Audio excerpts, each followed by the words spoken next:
جی, अस्सलाम वालेकुम। आज मैं बात करने जा रहा हूँ निकाह नामा के जो क्लॉज़ेज़ नंबर 13, 14, 15 और 16 हैं उस पर, जो कि हक़ महर से मुतल्लिक है। बहुत कन्फ्यूज़िंग बाज़ लोगों के लिए ये 3 चारों क्लॉज़ेज़ हैं। बहुत सारे क्वेश्चन आते हैं इस पे कि जनाब ये इसकी वज़ाहत हमें कर दें, क्योंकि हमने हक़ महर तो जो है वो इतना मुअज्जल था, इतना गैर मुअज्जल था, वो हमने मौके पे अदा कर दिया था। तो अब ये हम प्लॉट क्यों दें और ये ज़ेवरात वग़ैरह हम ये क्यों दें उनको, अपनी बीवी को। जो क्लॉज़ नंबर 13 और 14 है वो सेपरेट है, उसका इफ़ेक्ट भी सेपरेट होगा, और जो क्लॉज़ नंबर 15 और 16 है उसका इफ़ेक्ट भी सेपरेट होगा। वो बिल्कुल टोटल वो 13 और 14 जो क्लॉज़ है उससे बिल्कुल मुख्तलिफ है और उससे बिल्कुल सेपरेट है। अलहदा से उसकी एक अपना वज़ाहत करनी पड़ेगी हमें अपने निकाहनामे में। अब अगर क्लॉज़ नंबर 13 को पढ़ें तो उसमें लिखा हुआ है महर की रकम। अब ये रकम से मुतल्लक है, मनी से मुतल्लक, पैसों से मुतल्लक। रकम तो आमतौर पे पैसे को कहते हैं ना। अब उसमें पैसों का ज़िक्र है कि भई महर की रकम कितनी आपने तय की है, रकम। अब ये रकम वाला महर जो है, ये 2 तरह का क्लॉज़ 14 में बता दिया है कि महर मुअज्जल या महर गैर मुअज्जल।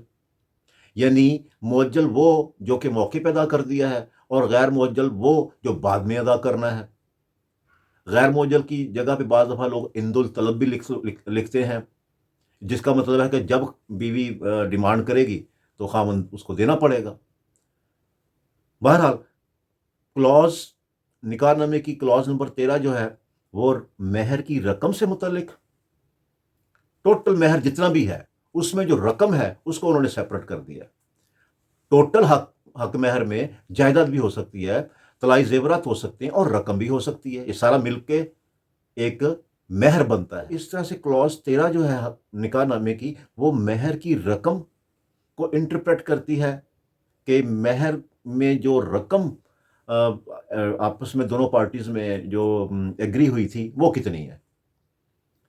पैसा कितना जो है वो एग्री हुआ आपस में, मौके पे कितना अदा करना है बतौर महर मुअज्जल के तौर पे और कितना बाद में अदा करना है महर गैर मुअज्जल के तौर पे। तो ये तो रकम से मुतल्लक है, कॉलम नंबर या क्लॉज़ नंबर 13 और 14।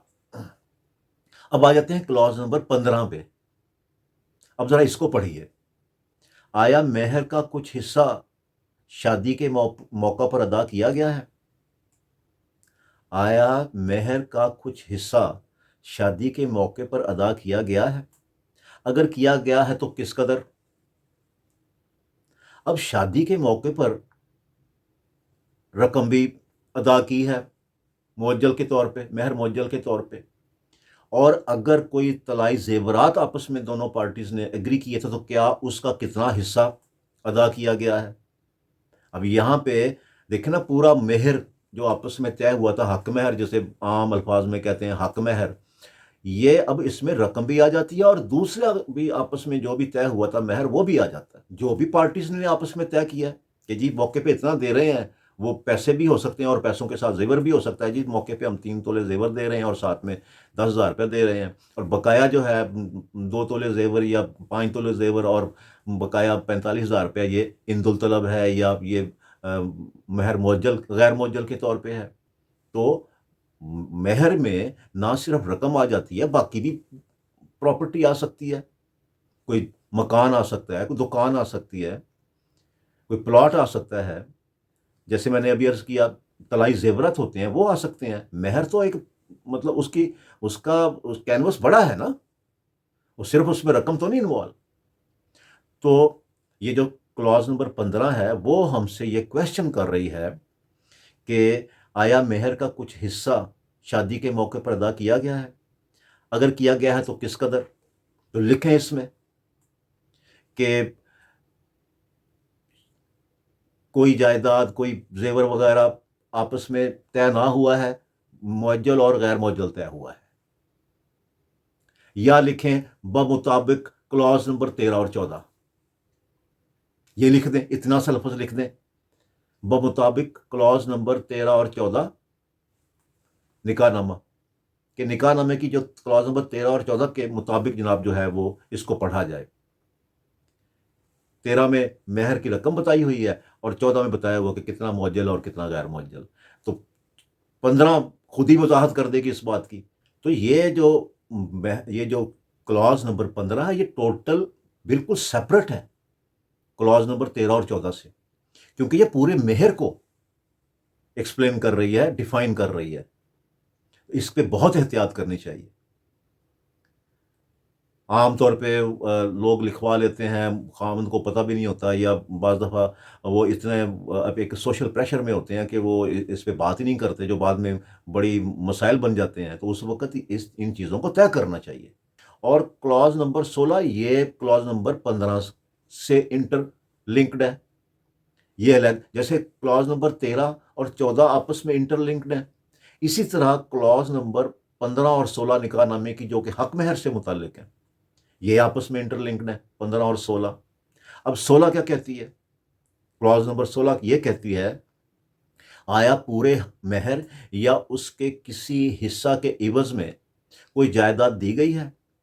اگر دی گئی ہے تو اس جائیداد کی صراحت اور اس کی قیمت جو فریقین کے مابین طے ہوئی ہے۔ کتنا صاف، انڈرسٹینڈیبل، لیجیبل الفاظ میں لکھی ہوئی چیز ہے، عام انسان پڑھ کے اس کو سمجھ سکتا ہے کہ یہ اس کا مطلب کیا ہے۔